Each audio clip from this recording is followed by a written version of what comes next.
এই সরকারের সব সফলতা যদি ডক্টর মোহাম্মদ ইউনূসের হয়, এই সরকারের ব্যর্থতাগুলো ডক্টর মোহাম্মদ ইউনূসের।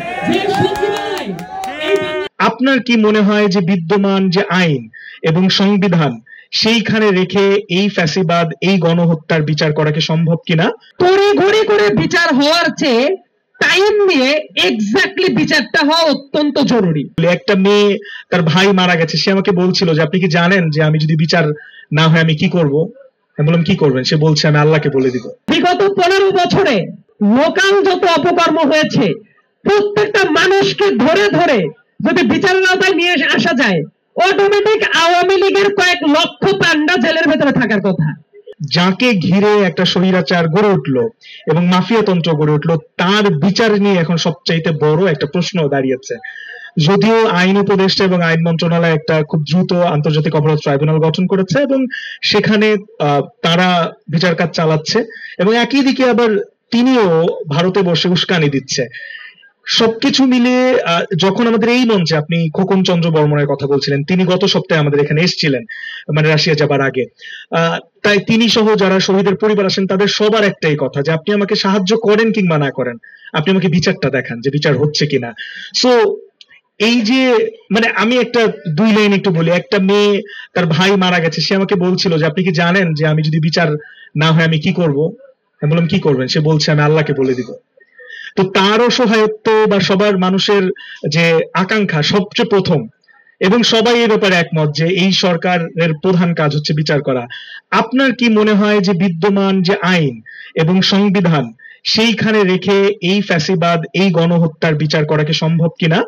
অ্যাকর্ডিং এটা মেনশন করতে হয় যে শেষ সপ্তাহে যে জাতিসংঘ একটা রিপোর্ট দিয়েছে 100 পেজের উপর, আপনি মেনশন করছিলেন, তারা 1400 মানুষকে বলেছে যে নিহত হয়েছেন এবং 144 জনের উপর শিশু মারা গেছেন।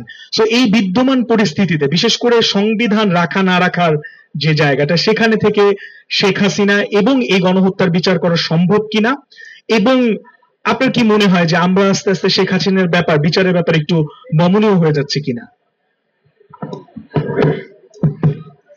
ধন্যবাদ এই গুরুত্বপূর্ণ প্রশ্নটা করার জন্য। আমি যেহেতু আইনের মানুষ, আইনের ছাত্র ছিলাম, আমি একটু আইনিগত ভাবে আলোচনাটা করব, কিন্তু অডিয়েন্স যেহেতু সবাই আছেন, অনেক মানুষ জমায়েত হয়েছে ইতিমধ্যে, আমি একটু সহজ ভাষায় কথা বলি।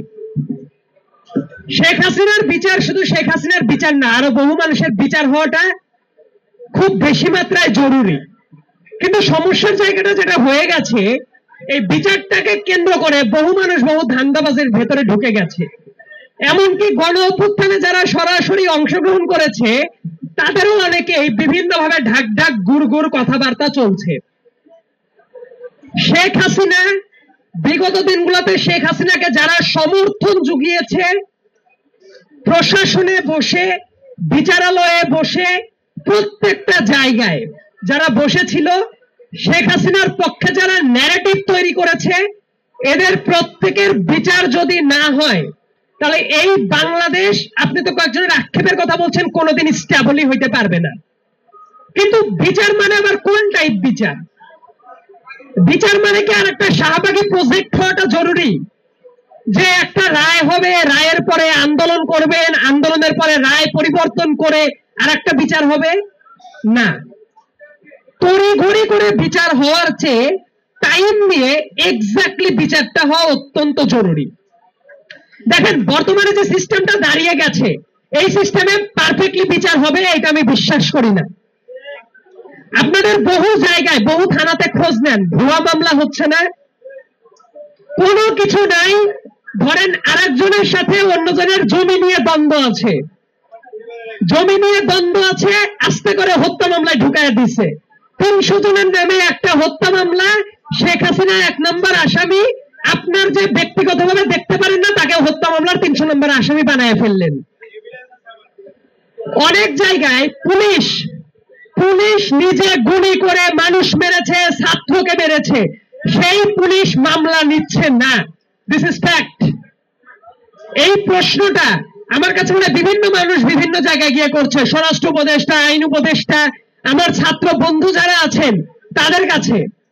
আমার কাছে একটা ব্যাপার মনে হয়, এই সরকারের যত সফলতা, আমি কিন্তু ডক্টর মোহাম্মদ ইউনূসের অনেক বড় একজন ভক্ত, এবং আমার কাছে মনে হয় বাংলাদেশকে যদি এই মুহূর্তে স্টেবল করতে হয় ডক্টর মোহাম্মদ ইউনূসকে সফল হইতেই হবে। কিন্তু আর একটা জায়গা আছে, এই কিন্তুটা বলে রাখাটা খুব বেশি মাত্রায় জরুরি।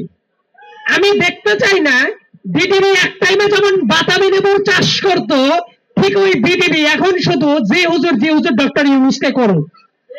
ডক্টর ইউনূসের প্রতি সর্বোচ্চ ভালোবাসা, সম্মান এবং তার সফলতার জন্য আমরা সমর্থন করব, এই কথাটা বলে রাখার পরে আরেকটা কথা বলি, এই সরকারের সব সফলতা যদি ডক্টর মোহাম্মদ ইউনূসের হয়, এই সরকারের ব্যর্থতাগুলো ডক্টর মোহাম্মদ ইউনূসের। কিন্তু কোন মিডিয়া কোন জায়গায় ডক্টর মোহাম্মদ ইউনূসের সাথে এত মানুষ কথা বলে, এই প্রশ্নের জবাব কি তার কাছে নিয়েছে? যে পুলিশগুলো ডিরেক্ট গুলি করে আমার ভাইদেরকে মেরেছে, সেই পুলিশরা এখনো কিভাবে চাকরিতে আছে? যে সচিবালয় এই বাংলাদেশকে জাহান্নাম বানিয়ে ফেলেছিল, তারা এখনো কিভাবে সচিবালয়ে আছে? আইসিটি ট্রাইব্যুনাল যেটা আছে, ইন্টারন্যাশনাল ক্রাইমস ট্রাইব্যুনাল, সেই ট্রাইব্যুনালে দেখবেন এমন অনেক মানুষের নামে ওয়ারেন্ট ইস্যু করা হয়েছে, সাবেক সেনা কর্মকর্তা। তাদের ভিতরে কিছু মানুষ দেশের বাইরে আছে, তারা এখনো দেশের ভেতরে আছে, তাদেরকে অ্যারেস্ট কেন করা হয় নাই? এই প্রশ্ন কি ডক্টর মোহাম্মদ ইউনূসকে করা উচিত ছিল না? এই মানুষগুলো বিগত 15 বছরে গুম করেছে। এই মানুষগুলো একটা কোড ল্যাঙ্গুয়েজ বলে, আমি বিভিন্ন জায়গায় যেহেতু কথা বলেছি, এরা একটা মানুষকে খুন করে নদীতে ভাসিয়ে দিয়ে এসে তার সৈন্যদের সামনে কি বলতো জানেন? যে ঠিক আছে, টেনশন করার দরকার নাই, হাসপাতালে পাঠানো হয়েছে। এই হাসপাতাল কোন হাসপাতাল এটা জানেন? কিছু নদী ছিল, বালু নদীটা আছে না ঢাকার পাশে, শীতলক্ষা আছে নারায়ণগঞ্জে, এবং কিছু নদীতে একটা বস্তাতে এদেরকে প্রথমে পেট কেটে চিরে, পেটের ভেতরে অনেক সময় পাথর, নুড়ি পাথর দিয়ে ওই বস্তার ভেতরে ভরে নদীতে ভাসিয়ে দেওয়া হতো। এবং এই যে একটা পার্টিকুলার জায়গা ছিল, যে ওইটার কোড ল্যাঙ্গুয়েজ ছিল হাসপাতাল। এবং কিছু ব্রিগেডিয়ার জেনারেল এবং মেজর জেনারেল অবসরপ্রাপ্ত, তারা এটাতে লিড দিত, তারা এটা রিপোর্ট করতো তাদের সৈন্যদের সামনে, ঠিক আছে টেনশন নেই, হাসপাতালে পাঠানো আছে। এই যে যারা নির্দেশনা দিত, তারা বাংলাদেশে অবসরপ্রাপ্ত, চাকরি চলে গেছে, স্টিল তারা বাংলাদেশে আছে। তাদেরকে কি গ্রেপ্তার করা হয়েছে? আমি বলেছি আমি আইনের মানুষ, আমি খুব সহজ সরল ভাষায় বুঝিয়ে দিয়ে যাব যে কিভাবে মিস ইউজ করাটা হচ্ছে। অনেক ক্ষেত্রে বলা হচ্ছে সেনা আইনে তাদের বিচার হবে, বাট সেনা যে আইনটা আছে, স্টেপ বাই স্টেপ ধরে ধরে যদি পড়েন, ওই আইনের মাধ্যমে মানুষকে খুন করার, এইভাবে গুম করার ওই আইনে বিচার করা যায় না। ওই আইনের ভেতরে এটা বিচার করা যায় না। তাহলে তাদেরকে তো নর্মাল ভাবে আদালতে তুলে তাদের বিচার করা উচিত। তাদেরকে বিচার করা হয়েছে? হয় নাই। এই যে বিচারের কথাটা বললেন, এতদিনের সময় কেন লাগার কথা? কোন কোন পুলিশ, কোন কোন ওসি, কোন কোন এসপি, কোন কোন ঊর্ধ্বতন কর্মকর্তা 2014 সাল, 2018 সাল, 2024 সাল দামি ইলেকশনকে প্যাট্রোনাইজ করেছে? এটা কি খোঁজ না খুব কঠিন কাজ ছিল? আমাদের ব্যাপারটা কি, আন্দোলনের টাইমে ফ্যাসিস্টের বিরুদ্ধে আন্দোলন করার পরে অনেকেই হয়ে গেছে এই টাইমে এসে আবার প্রশংসার স্তুতি বাক্য নিয়ে বসে আছে। যাই করুক, তারা জি হুজুরের পক্ষে আছে। আমার কাছে মনে হয় এইটা জাতির সাথে এটা একটা প্রতারণার জায়গাটা। এবং বিচার যদি করতে হয়, আরো কিছু চটকদার তাত্ত্বিক মানুষের জন্ম আছে, বাংলাদেশেই আছে। সকাল বিকাল এটা ছিল একটা গণ অভ্যুত্থান, এটা বিপ্লব ছিল না। যারা একটু মানে পলিটিক্স এর পর কারো যদি ভালো পড়াশোনা থাকে, তাহলে দেখবেন বিপ্লব আর গণ অভ্যুত্থানের ভেতরে অনেক পার্থক্য আছে। বাংলাদেশে যেটা হয়ে গেছে, এটা অ্যাবসলিউটলি গণ অভ্যুত্থান, এটা বিপ্লব না। এবং গণ অভ্যুত্থানের পরবর্তীতে যে স্পিডটা ছিল, অনেক জায়গায় অতি বিপ্লবী চেতনার তাত্ত্বিকতা দেখাতে গিয়ে তারা নর্মাল জিনিসটাকে বিঘ্ন ঘটাচ্ছে, যেটা করার মতো ক্যাপাসিটি অনেক জায়গায় নাই। যদি আপনি একটা দলকে নিষিদ্ধ করে দিলেন, এই দলটাকে আদতে নিষিদ্ধ হয়ে যায়? একটা উদাহরণ বলে বুঝতে সুবিধা হবে। শেখ হাসিনা বহু চেষ্টা করেছে জামাতকে নিষিদ্ধ করে দেওয়ার জন্য। জামাতকে নিষিদ্ধ হয়েছে? জামাতের এখনো নিবন্ধন না থাকলে তাদের অনেক কর্মী নাই। শেখ হাসিনার আমলেও শিবির ছিল না, বিভিন্ন স্ট্রাকচারে তো ছিল। তার মানে আপনি এক্সিকিউটিভ অর্ডারে বা বিভিন্ন জায়গায় নিষিদ্ধ করতে চাইলেই আদতে নিষিদ্ধ হয় না। এইটা করতে যেভাবে হবে বিচারিক প্রক্রিয়ার মাধ্যমেই করতে হবে, এবং বিচারিক প্রক্রিয়ার মাধ্যমে করলে যেটা হয় তাদের পুনর্বাসন হয়ে যাওয়ার ক্ষমতাটা অনেক মাত্রায় কমে যায়। আমি তো দেখতে চাই বিগত 15 বছরে শুধুমাত্র ন্যাশনাল ইলেকশন না, লোকাল যত ইলেকশন হয়েছে, লোকাল যত অপকর্ম হয়েছে, প্রত্যেকটা মানুষকে ধরে ধরে যদি বিচারের আওতায় নিয়ে আসা যায়, অটোমেটিক আওয়ামী লীগের কয়েক লক্ষ পান্ডা জেলের ভেতরে থাকার কথা। তার মানে ওদের কিন্তু বিচারিক প্রক্রিয়াটা শুরু হইলে দলভাবেই একটা কায়দার ভেতরে চলে আসে।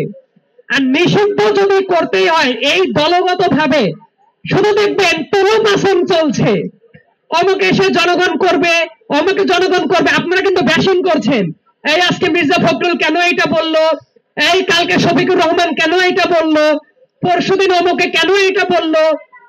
এইটা বলার আগে যেটা নিশ্চিত করা জরুরি, বিচারিক প্রক্রিয়ার মাধ্যমে যদি আসে ওদের রাস্তা অটোমেটিক বন্ধ হয়ে যাবে। কিন্তু সেই কথা কি কেউ বলছে?